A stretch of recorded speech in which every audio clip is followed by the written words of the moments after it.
J'ai fait un coquelicot ici. Un coquelicot, je ne sais pas si vous êtes familier avec ça, c'est une fleur qui poussait sur les champs de bataille, puis c'est important pour les anciens combattants. C'est un symbole qui a été choisi au Québec. Je ne pourrais pas vous dire internationalement si c'est aussi un symbole, mais chez nous, même au Canada, c'est le symbole du souvenir pour les anciens combattants.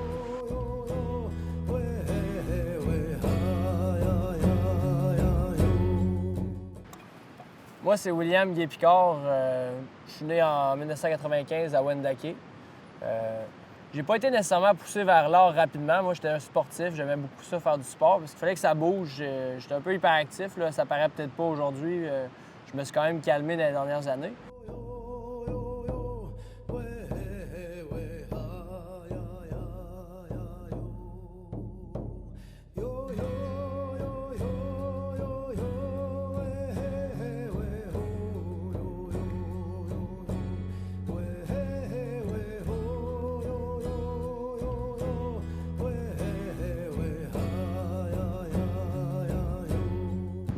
C'est le hasard un peu qui a fait que j'ai fait cette sculpture-là, parce que j'ai proposé à la base de faire une sculpture pour la nouvelle arena à Wendake, chose qui n'était pas possible parce qu'il n'y avait aucun budget disponible pour ça. Et le carrefour artistique de Wendake, qui est juste au-dessus de la rivière Saint-Charles, juste ici sur le bord du boulevard Bastien, était à la recherche d'un projet pour commémorer les anciens combattants de la Nation. J'ai décidé de postuler pour le projet. Ils m'ont tout de suite accepté. Aucune restriction m'a été donnée. Ils m'ont dit « Fais un projet de sculpture à l'image des anciens combattants selon toi et on va accepter le projet tel qu'il va être. » Et ça va être installé par la suite dans le parc ici. J'espère avoir une certaine notoriété suivant ce projet-là. J'ai hâte de voir ce qui va arriver avec ça.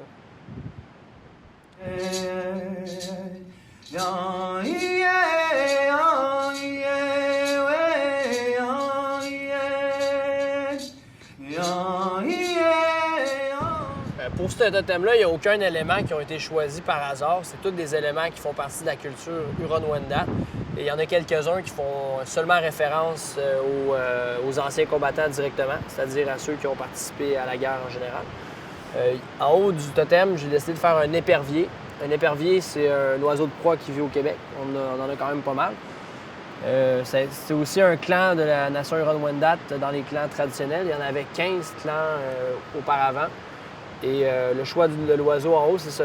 Au niveau de la tradition du totem, ça a toujours été important que l'oiseau soit au sommet. C'est logique parce que c'est tout le temps lui qui vole dans les airs. Ici, c'est le castor. Pourquoi j'ai choisi le castor? C'est simple, c'est que c'est notre emblème au Huron-Wendat. On était des acteurs économiques importants du commerce de la fourrure de castor. Et un représentant français nous avait choisi l'emblème du castor à ce moment-là, simplement à cause de ça. Ici, il y a un loup. Le loup, c'est un des 4 clans toujours présents dans la nation Huron-Wendat. On a le loup, on a ici le cerf, la tortue et l'ours.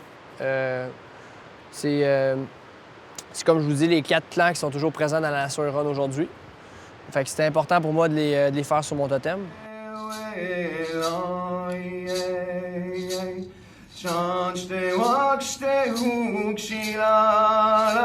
J'ai choisi de faire un serpent parce que la rivière qui est juste à côté de nous, c'est la rivière Kabirkouba, puis en Huron-Wendat, ça veut dire la rivière du serpent. À leur arrivée à Lorette, les Huron-Wendat avaient lancé la légende qu'un grand serpent avait façonné les courbes de la rivière. Et c'est pour ça que je trouvais important de faire un serpent sur mon totem, puisqu'elle est sur le bord de la rivière Kabirkouba.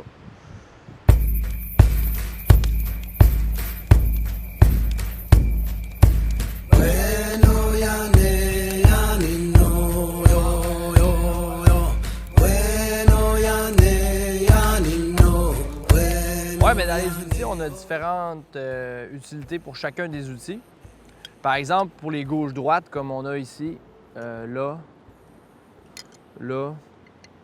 en fait, ceux qui sont assez plates, c'est vraiment pour une finition assez... pas seulement pour une finition, mais pour enlever une petite couche de matière. On ne creuse pas vraiment en utilisant ça. Par contre, quand on a des gouges avec une courbe plus prononcée, on enlève plus de matière. Et on en a qui sont vraiment faites que pour enlever de la matière et descendre. Alors là, on parle de gauche comme celle-là, où celle-là aussi est quand même assez prononcée. Plus la courbe est prononcée, plus on enlève de matière, c'est assez simple.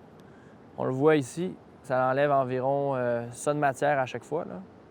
Tandis que si on prend une gauche-droite, elle enlève pratiquement rien. On a aussi les gauches coudées. Ça nous permet de venir faire une courbe dans le bois. Par exemple, si je voulais faire un joint, si je voulais par ici faire une courbe, bien là, ça me permet de suivre la courbe. Tandis que si j'avais une gauche-droite puis j'essaie de faire la courbe, quand j'arrive à un certain point, c'est difficile. C'est la même chose si j'avais une jonction à faire entre deux surfaces. Je suis bien passionné par la sculpture, mais c'est pas la seule chose qui me passionne. Normalement, chaque année, à cette date-ci, je suis plutôt en train de faire du kayak plutôt que de faire de la sculpture. C'est sûr que présentement, étant très pris par ce projet-là, j'ai dû mettre de côté certaines passions, certaines choses qui me parlent et qui me font vivre, tu sais. Comme aussi l'escalade, c'est une chose que j'adore faire. Kayak de rivière, là, étant proche d'une rivière comme ici, là, on voit la rivière Saint-Charles derrière, j'entends le courant couler. C'est sûr que ça me démange un peu à chaque jour de me dire que je suis pas assis dans mon kayak et je suis en train de sculpter. C'est peut-être le seul côté que je trouve négatif de faire de la sculpture, c'est que c'est très prenant et ça demande beaucoup de temps. Et c'est difficile de vouloir bien vivre de la sculpture et d'avoir d'autres passions qu'on est capable de faire vivre de façon aussi intense. C'est comme un sacrifice de dire qu'il faut que la passion devienne à la fois le travail, mais à la fois le loisir. Quand j'étais jeune, au camp de jour, je grimpais toujours dans les arbres. J'avais bien du fun. Ça a commencé quand je devais avoir 6-7 ans. Je me suis jamais demandé pourquoi je faisais ça. J'ai jamais réfléchi sur la question, mais à chaque fois que je voyais un arbre et qu'il y avait des branches qui étaient à portée de bras ou à portée de bras quand je sautais, bien, je grimpais jusqu'en haut. Puis là, tu avais les moniteurs qui me couraient après et qui me demandaient de descendre. Tout ce que je trouvais à leur dire, c'est « viens me chercher ». C'est pas arrivé aucune fois qu'ils viennent me chercher en haut, mais c'était bien drôle. Ça me rappelle tout le temps des bons souvenirs. À chaque fois que je grimpe dans les arbres, je repense à ces anecdotes-là des terrains de jeu quand il y avait des moniteurs qui me couraient après puis que je réussissais à les semer dans les arbres.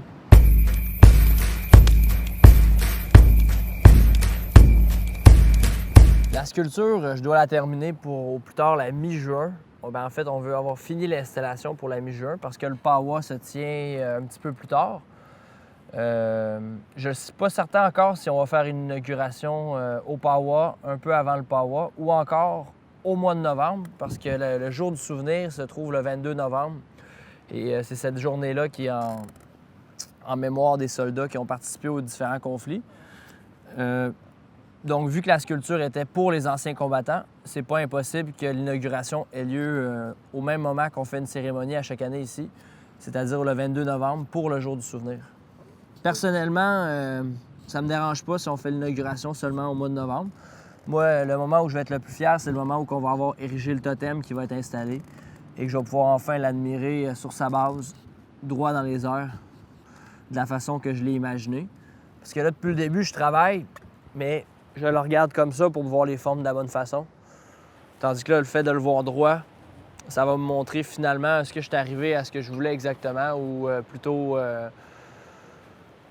est-ce que je suis tombé dans le champ, là? Mais je pense pas, je suis pas inquiet, je suis bien confiant que je vais arriver exactement à ce que je m'attendais.